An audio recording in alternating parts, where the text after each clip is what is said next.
My dear friends, सानू math classes में आपका आज बहुत बहुत स्वागत है। मैं शिव कुमार, आपको मैं इंग्लिश पढ़ाऊंगा, इंग्लिश ग्रामर पढ़ाऊंगा। वैसे आप सभी जानते हैं कि इंग्लिश में आपको 4 सेक्शन पढ़ना पड़ेगा। इसमें रीडिंग है, राइटिंग है, इसके बाद लिटरेचर है। प्रत्येक सेक्शन में जो है 20-20 मार्क्स का क्वेश्चन पूछा जाता है, जिसमें सबसे इम्पोर्टेंट है ग्रामर सेक्शन। उसके बाद राइटिंग सेक्शन है, आपको ग्रामर सेक्शन भी 20 मार्क्स का पूछेगा, राइटिंग सेक्शन भी 20 मार्क्स का पूछेगा, आपका लिटरेचर जो आएगा वो भी 20 मार्क्स का पूछेगा। तो कुल मिला के 80 मार्क्स का आपका टोटल जो है एग्जाम में क्वेश्चन पूछे जाएंगे, जिसमें जो 20 मार्क्स का आपका टोटल जो होगा, जो टोटल 100 मार्क्स का एग्जाम सीबीएसई जो लेती है, उसमें 20 मार्क्स आपको इंटरनल एग्जाम होगा। तो स्टूडेंट के साथ सबसे ज़्यादा प्रॉब्लम होता है राइटिंग सेक्शन को लेकर कि राइटिंग सेक्शन कैसे हम लिख पाएंगे, जिसमें आपका एनालिटिकल ग्राफिंग है, इसके बाद डिस्क्रिप्टिव राइटिंग है। और ग्रामर में इस बार सीबीएसई क्या किया है कि थोड़ा सा कटिंग ज़्यादा किया है वो, ठीक है। इसमें सिर्फ आपको इस बार 4 या 5 टॉपिक ही पढ़ना है, लेकिन इस 4-5 टॉपिक को आप इतना छोटा नहीं मानिए। 4-5 टॉपिक जो है कम से कम 20-25 टॉपिक को लेकर बना हुआ है। इसमें सबसे पहले पढ़ना है आपको सिंटैक्स पढ़ना है, फिर आपको टेंस पढ़ना है, फिर मॉडल्स पढ़ना है। इस तरीके से एक एक टॉपिक को मैं क्लियर करूँगा। अभी सबसे ज़्यादा जो इम्पोर्टेंट टॉपिक है वो है सिंटैक्स। इससे पहले आपको टेंस हम पढ़ाते, लेकिन सिंटैक्स मैं इसलिए आज पढ़ा रहा हूँ क्योंकि मेरा पहला क्लास है। और सिंटैक्स पढ़ाने के रीज़न ये है कि इसमें बहुत सारे ग्रामर का टॉपिक इसमें मिक्सअप है। जैसे आप इसमें टेंस भी आपको हम करा देंगे, इसमें आपको हम पार्ट्स ऑफ स्पीच का भी चर्चा करेंगे, इसमें आपको हम फ्रेज का भी चर्चा करेंगे, इसमें आपको आइडियम्स का भी चर्चा करेंगे, इसमें OWS का भी चर्चा करेंगे। कुछ इंपॉर्टेंट वर्ड्स वगैरह होगा जो रेगुलर मैं आपको 5-10 करके यहाँ पर डिस्क्राइब कर दूंगा। तो एक एक करके आपको हम पढ़ाएंगे। सिंटैक्स पढ़ने से आपको ये होगा कि आपका जो राइटिंग सेक्शन में जो गड़बड़ियाँ होती है वो आपका उसमें बिल्कुल सुधार हो जाएगा। ये मेरी रिस्पॉन्सिबिलिटी रहेगी कैसे मैं सुधार करवाऊंगा। सिंटैक्स पढ़ने से ये होगा कि किस सब्जेक्ट के साथ कौन सा वर्ब आएगा, किस सब्जेक्ट के साथ प्लूरल वर्ब आएगा, कौन सब्जेक्ट के साथ सिंगुलर वर्ब आएगा, ये सब चीज़ आपको मैं क्लियर करूंगा। एक बात और मैं बता दूं कि जितने भी इंग्लिश सीबीएसई के बच्चे होते हैं, उनका जो ग्रामर पढ़ने का तरीका होता है वो थोड़ा ट्रेडिशनली होता है।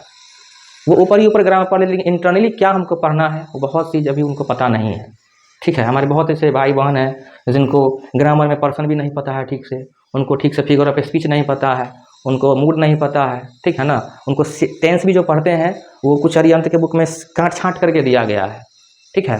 हम बहुत ऐसा बुक की बात करेंगे जिसमें टेंस को अच्छे से डिस्क्राइब नहीं किया गया। उसमें सिर्फ मान लेते हैं हम सिंपल प्रेजेंट टेंस की बात करते हैं तो सिर्फ उसमें क्या किया गया है, टेंस का डेफिनेशन लिख दिया, यूज लिख दिया, स्ट्रक्चर पता नहीं है, असर्टिव सेंटेंस क्या होता है, नेगेटिव का स्ट्रक्चर नहीं पता है, थर्ड पर्सन सिंगुलर सब्जेक्ट क्या ये नहीं पता है। तो ये सब बुक में गलतियां नहीं बोलेंगे, थोड़ा सा शॉर्ट करके दिया गया है, ठीक है ना। तो हम यहाँ पर जो आपको पढ़ाएंगे 5-6 बुक का मिक्सअप पढ़ाएंगे, या तो टेंस ले लीजिए या आप यहाँ पे सिंटैक्स ले लीजिए। सबसे पहले बात करते हैं इस बार जो सिंटैक्स पढ़ना है, सिंटैक्स का दूसरा नाम है सब्जेक्ट वर्ब एग्रीमेंट।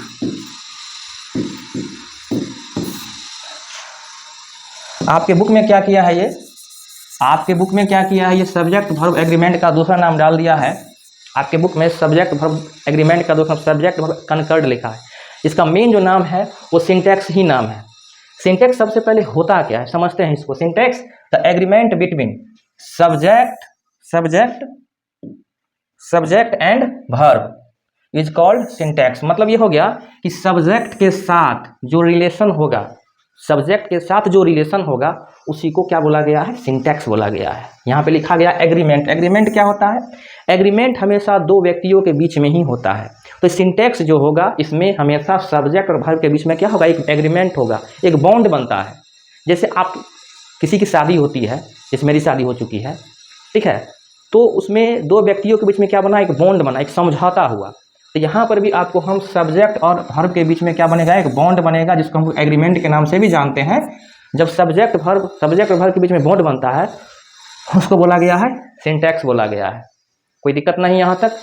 अब देखते हैं the study of how words and phrases are arranged in a sentence is called syntax. देखिए आपको बोर्ड में कोई डिफिनेशन नहीं पूछेगा कि सिंटैक्स क्या होता है। अलग अलग बुक में डिफिनेशन अलग अलग दिया गया है, मैं दोनों लिख दिया हूँ, ठीक है। सबसे इजी डिफिनेशन है the agreement between subject and verb is called syntax. इसके बाद है the study of how words are phrases arrange in a sentence is called syntax. मतलब क्या हो गया कि वर्ड्स का और फ्रेज का दोनों का किस प्रकार से सेंटेंस में अरेंज किया गया है, इसी को बोला गया है सिंटैक्स बोला गया है। यहाँ तक तो आपको कोई दिक्कत नहीं होनी चाहिए। और ये दोनों क्वेश्चन आपको एग्जाम में नहीं पूछेगा, पहले आपको बता देते हैं। फिर पूछेगा सर क्यों आप पढ़ा रहे हैं? हम इसलिए पढ़ा रहे हैं कि आप सिंटैक्स पढ़ रहे हो। अगर आपसे कोई क्वेश्चन पूछेगा सिंटैक्स क्या होता है, ये एग्रीमेंट क्या होता है, सिंटैक्स का दूसरा नाम सीबीएसई सर अपडेट कर दिया है, सब्जेक्ट वर्ब कंकर्ड बोला जाता है। कहीं कहीं पे किसी बुक में 11 12 की बुक में जाओगे, कंपटीशन की बुक में जाओगे, वहाँ पर आपको सब्जेक्ट वर्ब एग्रीमेंट लिखा मिलेगा। तो फिर आप तो बोलोगे सर तो पढ़ाएं सिंटैक्स, ये सब्जेक्ट वर्ब एग्रीमेंट कहाँ से आ गया? इसलिए मैं आपको दोनों तीनों चीज़ अच्छे से डिटेल से पढ़ा देता हूँ, ठीक है। अब आगे बात करते हैं। सबसे छोटा क्वेश्चन है, father of English grammar. Father of English grammar, father of English grammar, who is the father of English grammar right now? Lindley Murray. क्या नाम है इनका? लिंडली मूरे। बहुत बच्चे ग्रामर पढ़ते हैं, ग्रामर का फादर पता नहीं है। ग्रामर के फादर कौन है? लिंडली मूरे हैं। कोई दिक्कत इसमें? कोई तुमको लगता तो नहीं कोई प्रॉब्लम आप लोगों को अगर होगा? अगर आपको कोई प्रॉब्लम अगर होता है इंग्लिश में, इंग्लिश जो अभी टॉपिक आपको पढ़ाए हैं, आप कमेंट सेक्शन में जाके कमेंट कीजिएगा, फिर मैं इसको क्या करूँगा, दोबारा रिवाइज करवा दूंगा। आगे बात करते हैं कुछ। अब मैं आपको कुछ इंपॉर्टेंट रूल पढ़ाऊंगा। ये लिंडली मूरे जो थे उनका कुछ इंपॉर्टेंट वर्क्स था, कौन कौन सा काम था, कौन कौन सा किताब वो लिखे हैं। Okay, let's the first book is power of religion on the mind. Power of religion on the mind 1787 इनका वर्क्स है। ये सबसे अच्छा वर्क्स किए थे, इंपॉर्टेंट वर्क्स इनका है, ठीक है। दूसरा है English reader 1799 1799 he wrote English reader book that is very important on that time and right on that time. Father of English in India बात किए थे, वो तो हम बात किए थे फादर ऑफ इंग्लिश ग्रामर। लेकिन अब बात करना है कि father of English in India, Bharat में जो इंग्लिश का जो इतना मतलब प्रचलन हुआ, लोकप्रिय हुआ, ठीक है, वो इनका देन था थॉमस बेबीगंटन का देन था। थॉमस बेबीगंटन, दो अवार्ड आपको बता दिए। थॉमस बेबीगंटन कौन थे? तो भारत में इंग्लिश इतना पॉपुलरिटी हुआ, पॉपुलर हुआ, इनका योगदान था।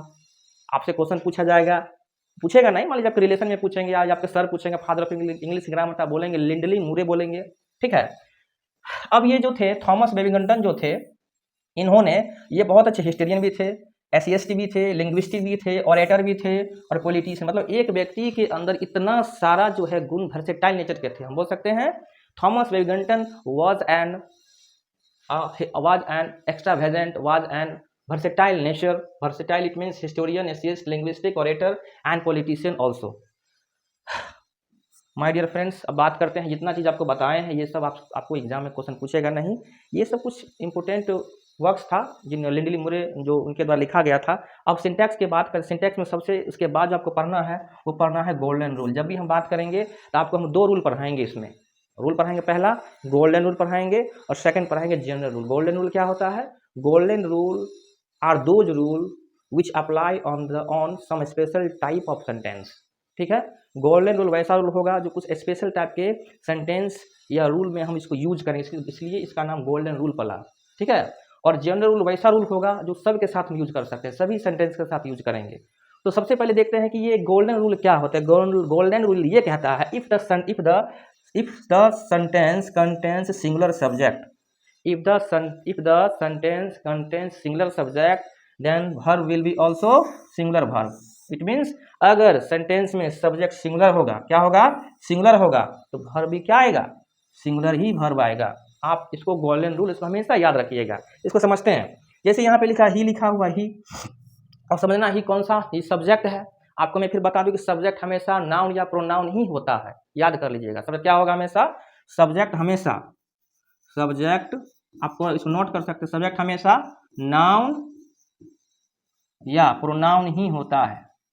आप बोलिएगा सर आप तो गलत बता दिए, कहीं कहीं पे एडजेक्टिव भी हो जाता है। 95% केस में आपका नाउन या प्रोनाउन ही होगा, कुछ इमरजेंसी कुछ केस में वो एडजेक्टिव बन जाता है। आइए बात करते हैं। अब ही कौन सा पर्सन है? ही थर्ड पर्सन सिंगुलर सब्जेक्ट। अब किसी यहाँ पे कुछ बच्चे ऐसे होंगे जिनको पर्सन तो अच्छे से पता होगा, लेकिन यहाँ पे कुछ हमारे जो ऐसे स्टूडेंट हैं जिनको पर्सन के बारे में नॉलेज नहीं है, तो मैं बेसिक क्लास में बता दूंगा, ठीक है। अभी आप समझिए, अभी ये थर्ड पर्सन सिंगुलर सब्जेक्ट है। अब सिंगुलर सब्जेक्ट है, ये ऐसा से लिखिए, ऐसा मतलब सिंगुलर सब्जेक्ट। अब बताइए यहाँ पे क्या लिखा है? एस लिखा हुआ है, इट्स लिखा हुआ, इट्स क्या है? ये सिंगुलर वर्ब है। क्या है ये? सिंगुलर वर्ब है। तो singular subject, singular verb, singular subject, singular verb. Golden rule क्या कहता है? Singular subject, singular verb. कोई दिक्कत? इसका मतलब ये सेंटेंस बिल्कुल क्या है? बिल्कुल करेक्ट है। कोई दिक्कत है? आगे बात करते हैं। थर्ड दिया है यू इट्स फूड। अब बताइए ये कौन सा सब्जेक्ट है? ये कौन सा है? ये प्लूरल सब्जेक्ट है। और वर्ब क्या है? ये तुम्हारा आपका वर्ब क्या है? Singular verb. कैसे हो सकता है? Plural subject singular verb combination बैठ नहीं रहा है, इसलिए अगर प्लूरल सब्जेक्ट होगा तो वर्ब भी क्या आएगा, बिल्कुल प्लूरल ही आएगा। इसलिए क्या हो गया, ये बिल्कुल आपका गलत हो जाएगा according to syntax rule. After that अब लिखा है plural subject equal to plural verb, plural subject equal to plural verb लिखा हुआ है, ध्यान समझिएगा। इसका मतलब ये हो गया कि ही प्लेज क्रिकेट। अब यहाँ पे कौन सा वर्ब है, ये कौन सा सब्जेक्ट है, सॉरी ये सिंगुलर सब्जेक्ट है। सिंगुलर सब्जेक्ट तो वर्ब कौन सा आएगा, सिंगुलर आएगा। एस भी ये तो बिल्कुल सही है, ये तो सेंटेंस बिल्कुल सही है सिंटेक्स के अनुसार। आगे देखते हैं, यहाँ लिखा हुआ है क्या, वी, कौन सा है, प्लूरल सब्जेक्ट, कौन सा है ये प्लूरल सब्जेक्ट आपका है, ये प्लूरल सब्जेक्ट है। और वर्ब कौन सा है, ये प्लूरल वर्ब है। अकॉर्डिंग टू सिंटैक्स रूल अगर सब्जेक्ट प्लूरल होगा तो वर्ब भी क्या आएगा, बिल्कुल प्लूरल ही आएगा। ठीक है, इसका मतलब ये सेंटेंस बिल्कुल क्या है आपका, करेक्ट है। एक चीज और देख लीजिए, वर्ब जो होता है, वर्ब आपका वर्ब जो होता है वो हमेशा प्लूरल फॉर्म में रहता है। किस फॉर्म में रहता है, प्लूरल फॉर्म में रहता है। The original form of verb is in also in plural form. When we add S और oblique ES then it will convert into singular form. जब इस वर्ब में क्या करते हैं हम, एस या ईएस का यूज करते हैं, एस या ईएस का यूज करेंगे तब क्या बनेगा, ये फिर किस में कन्वर्ट हो जाएगा, ये सिंगुलर में कन्वर्ट, किस में कन्वर्ट हो जाएगा, सिंगुलर में। थोड़ा सा ग्रामर उल्टा पुल्टा है, इसलिए ध्यान समझिएगा। लेकिन अगर हम नाउन की बात करेंगे तो नाउन हमेशा किस फॉर्म में होता है, सिंगुलर फॉर्म में। किस में होता है, सिंगुलर फॉर्म में ही होता है। ठीक है, इसमें जब एस या ईएस या आईईएस का यूज करेंगे, सॉरी इसमें जब एस का यूज करेंगे, ठीक है ना, जब इसमें एस या ईएस का यूज हम करेंगे, ईएस का यूज करेंगे तब क्या बनेगा, ये प्लूरल बनेगा। ठीक है, तो वर्ब में किस फॉर्म में रहेगा, प्लूरल फॉर्म में रहता है। ठीक है, और जब इसमें एस या इसका यूज करेंगे तब किसमें बनेगा, ये सिंगुलर फॉर्म बनेगा, सिंगुलर फॉर्म में बनेगा। इसलिए वर्ब हमेशा अगर सब्जेक्ट सिंगुलर होगा तो वर्ब भी सिंगुलर होगा। ध्यान से मेरी बात को समझना। कंक्लूजन क्या निकला सिंटेक्स का, सिंटेक्स फिर से मैं बता देता हूं। अगर आपसे पूछेगा सिंटेक्स क्या होता है तो आप बोलोगे the agreement between subject and verb is called syntax, is called syntax. ठीक है, नेक्स्ट इसमें आपको पढ़ना है गोल्डन रूल। ये गोल्डन रूल क्या होता है, आपको हम बताए थे दो टाइप का रूल आपको हम पढ़ाएंगे, एक गोल्डन रूल, एक जनरल रूल। गोल्डन रूल वैसा रूल होता है जो सिर्फ कुछ स्पेशल पार्टिकुलर टाइप के सेंटेंस के साथ हम यूज करेंगे। जैसे if the subject is in singular form then verb will be also in plural form. The sentence is in singular form the verb will be also in singular form. ठीक है, इसको golden rule बोला गया। फिर आगे आपको हम बताएंगे, जो भी आपको प्रॉब्लम होगी आप कमेंट सेक्शन में जाकर कमेंट कीजिएगा, फिर सुधार करेंगे। अगला टॉपिक जो अगला इस सिंटैक्स के बारे में आपको फर्दर क्लास में हम बता देंगे। Thank you so much.